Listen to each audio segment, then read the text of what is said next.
Okay, hello everyone. आज हम लोग जो एक नया टॉपिक स्टार्ट करने जा रहे हैं जिसका नाम है कार्डियोवैस्कुलर सिस्टम। ओके, अब कार्डियोवैस्कुलर सिस्टम को जो स्टडी हम लोग करते हैं किसके थ्रू करते हैं? एंजियोलॉजी के थ्रू करते हैं। ठीक है, एंजियोलॉजी के थ्रू करते हैं और फादर ऑफ एंजियोलॉजी जो होते हैं उनको हम लोग क्या बोलते हैं? वो कौन है? William Harvey. कौन है? William Harvey. ओके, अब जो कार्डियोवैस्कुलर सिस्टम का जो पूरा ओरिजिन होता है, अगर हम एम्ब्रियोलॉजिकल जो है ओरिजिन की बात करें तो ये कैसा होता है? ये मेसोडर्मल ओरिजिन होता है। मेसोडर्मल ओरिजिन होता है। ठीक है, मेसोडर्मल ओरिजिन होता है, एक्सेप्ट यहाँ पे एक्सेप्शन है दो। एक है आपका इंडोकार्डियम,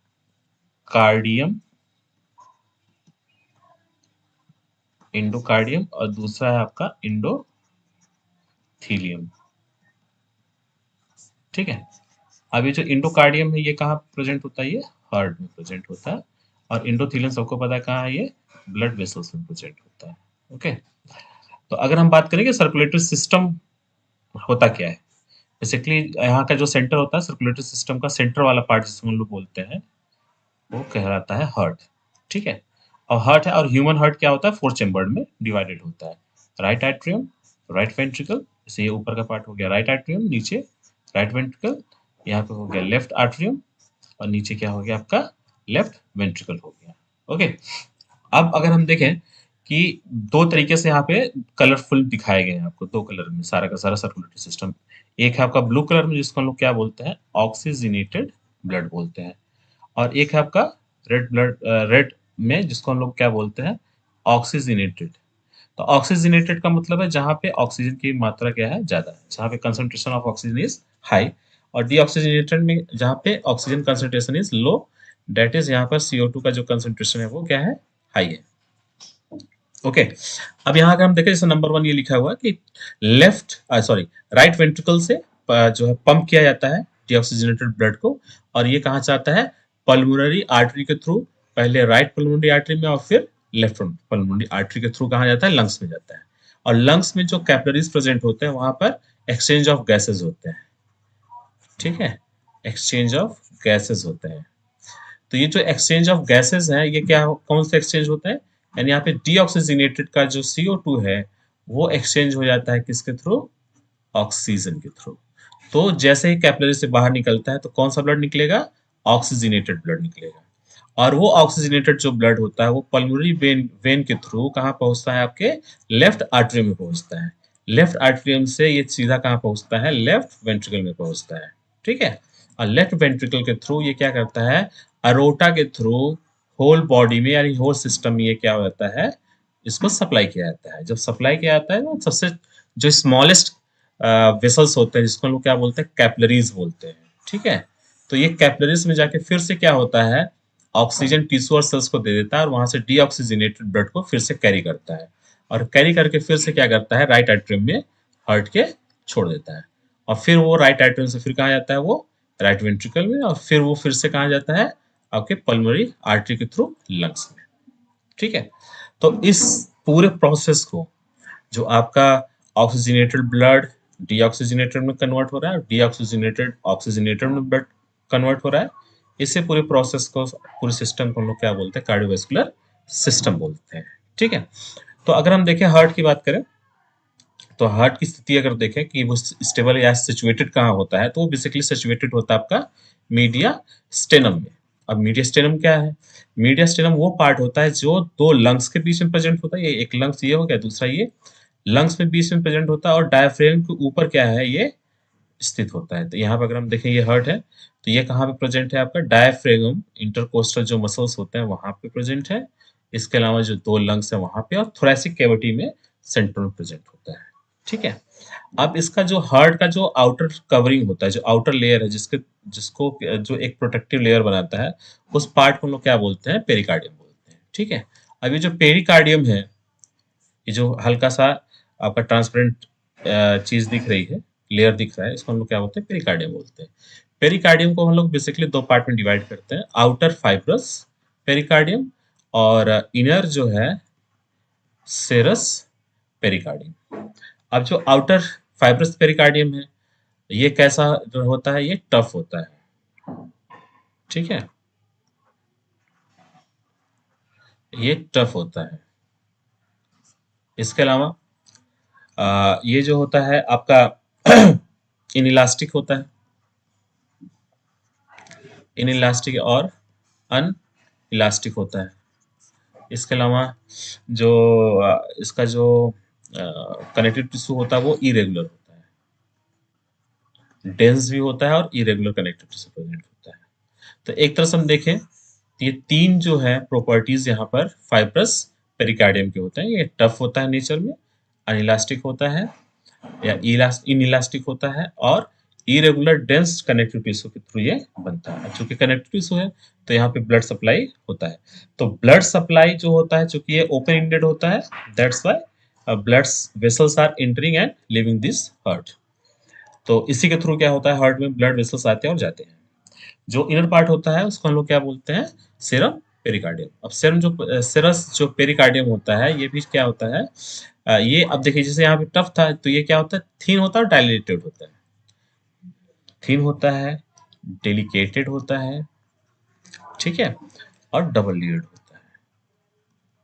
अब ये जो डबल लेयर्ड होता है तो इस तरह के दो लेयर में बना होता है, ठीक है, यानी सेरस पेरिकार्डियम दो लेयर से मिलकर बना होता है। आउटर, यहाँ पर भी आउटर क्या है, पेराइटल पेरिकार्डियम, और इनर क्या है, विसरल पेरिकार्डियम। और इन दोनों के बीच में एक स्पेस प्रेजेंट होता है जिसको कहते हैं पेरिकार्डियम स्पेस।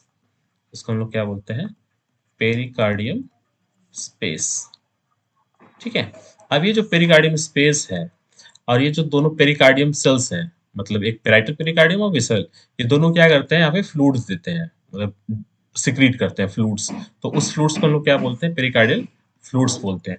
और ये जो पेरिकार्डियल फ्लूइड्स होता है ये आपको प्रोवाइड कराता है एक तरह से लुब्रिकेंट जो हार्ट को, ताकि जो हार्ट की पंपिंग होती है यानी कॉन्ट्रैक्शन और रिलैक्सेशन जो होता है वो आसानी से हो जाए, फ्रिक्शन का बहुत इफेक्ट इसके ऊपर ना पड़े।